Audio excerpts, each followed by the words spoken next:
Hey, it's Mike here, and we're at the point where we have all of our resources. We have our video, we have our audio recordings, we have our images, we have our music and our sound effects, and we want to put together a scene for our video essay. I've got something here called ClipChamp. You can use any number of things.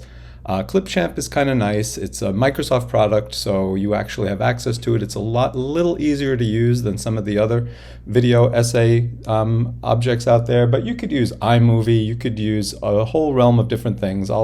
You can actually look at our resources on the website and see which other ones you can use, but I'm going to show you how to use ClipChamp right now because I think it's a kind of a nice tool. So I'm going to log in.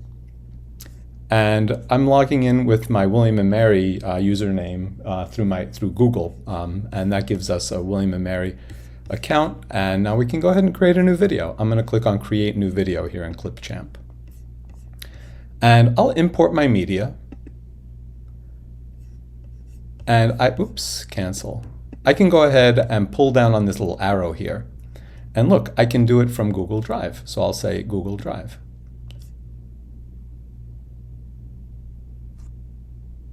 And now I can go ahead and find my folder with all of my information in it. So here is my, video essay project.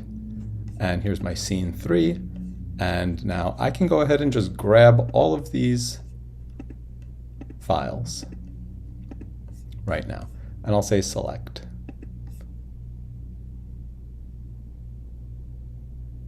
And it pulls all of those files right into my project. And that's it. Now I can just start dropping things in there. So the first thing I want to do is move my own voice recording in there. And here it is. And I'll just drag that and I'll drop it. And let's listen.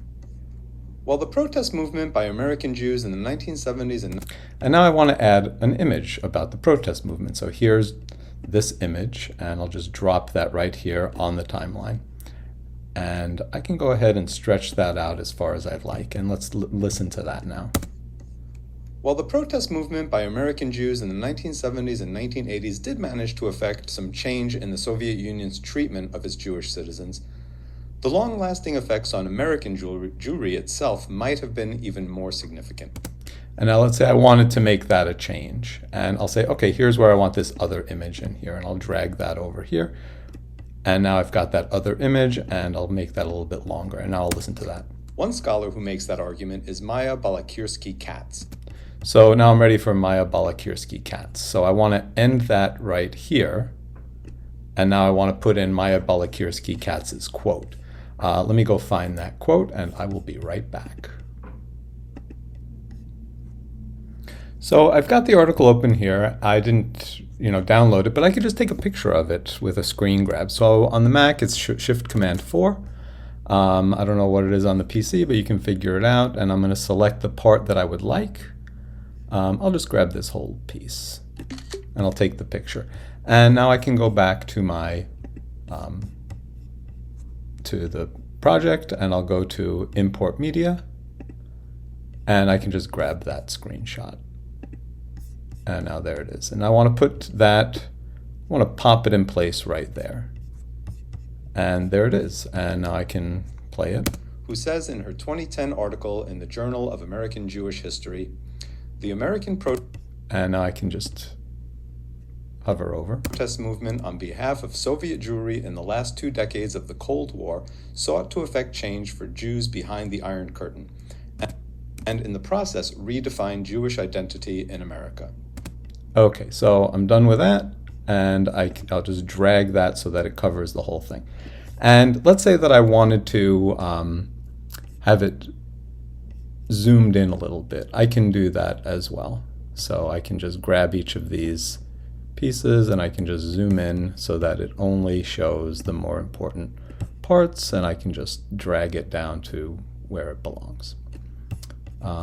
So that's it. And now I can listen to the rest of it in America. But how does that change in American Jewish identity manifest itself today? For one thing, the influx of Soviet Jews into American society has had a profound effect on Jewish American culture. Okay, so now I probably want to put in some images or video of Soviet Jews, having an effect on American culture. And so I don't have anything like that here. So now I can just go in and start doing my media, and I'll find those kinds of things. So what kinds of things am I talking about? Probably like maybe art or music or something like that. Let me go in and I'll find a video. I'll go back home to YouTube. And let's say I wanted to find something about Moscow on the Hudson. That kind of comes to mind.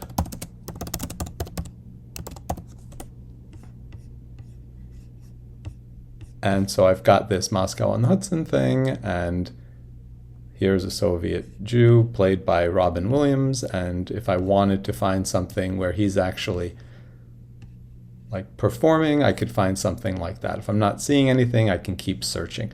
But let's see.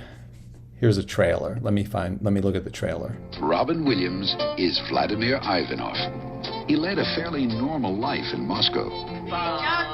He lived with his family. He earned a good living with the Moscow circus.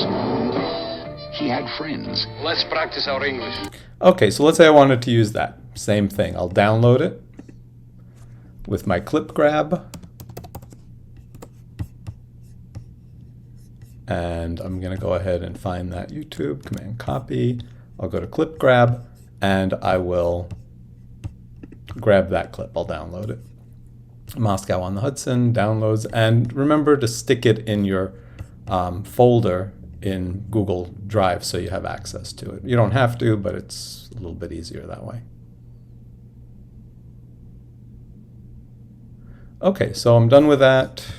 I'm going to go to my downloads, and I'm just going to go ahead and put that in the right folder. So here it is. I'll say new, file upload, and I'm going to put that screenshot in there, and I'll probably rename that something better than screenshot. So I'll just right click on that, and I'll say rename, and I'll call this Maya Balakirsky Cats quote, and save that. And now I'll go ahead and upload that clip from Moscow on the Hudson. So there it is, and I'll just open that.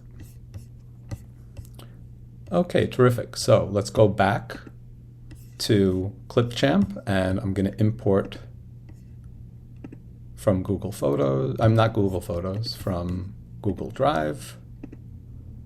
And there's both of those, and I'll say, ooh, I don't need that one because I already took it.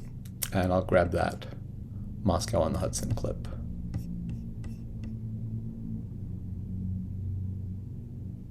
Okay. And that's it. And here's that Moscow on the Hudson clip. And I can go ahead and just drag that in over here, and then we can watch it. Jewish identity in America.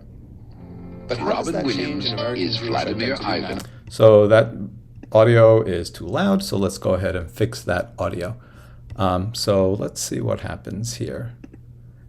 If I right click on the link and I say audio, I can mute it or I can detach it. I'm just going to go ahead and mute it for right now. And I'll shrink it down so that it fits my whole video. Let's see what that looks like. Itself today. For one thing, the influx of Soviet Jews into American society has had a profound effect on Jewish American culture. The protest movement made American Jews, in a very real way, our brother's keeper. We had demanded that Mr. Gorbachev let our people go. And I can now have a picture of Gorbachev if I wanted to. And we were going to make sure that they had somewhere to go to, if I wanted to. Soviet Jews were taken in by their American relatives. My wife, Bella. So here's where I could put a picture of my wife in here, but this could also be images of her American relatives. This is just a work in progress, remember. And I'm just going to stretch out her image. Bella Ginsbursky Bloom was 14 years old when she came to the U.S. as a Russian Jewish refugee. Now here's my quote with Bella that I will do later. But it wasn't a one-way street. Russian Jewish emigres And so now it wasn't a one-way street, and I can start to find some other stuff. A one-way street. Russian Jewish emigres brought their own music. And that's the basics of how you're going to put this thing together. I really like ClipChamp. If you want to use that, feel free to do that. Otherwise, choose something you're comfortable with, or take a look in the resources in our Blackboard site. You can use PowerPoint, you can use OpenShot Video Editor, you can use Camtasia, whatever you would like. And this is basically how you're going to put together each of the scenes of your video.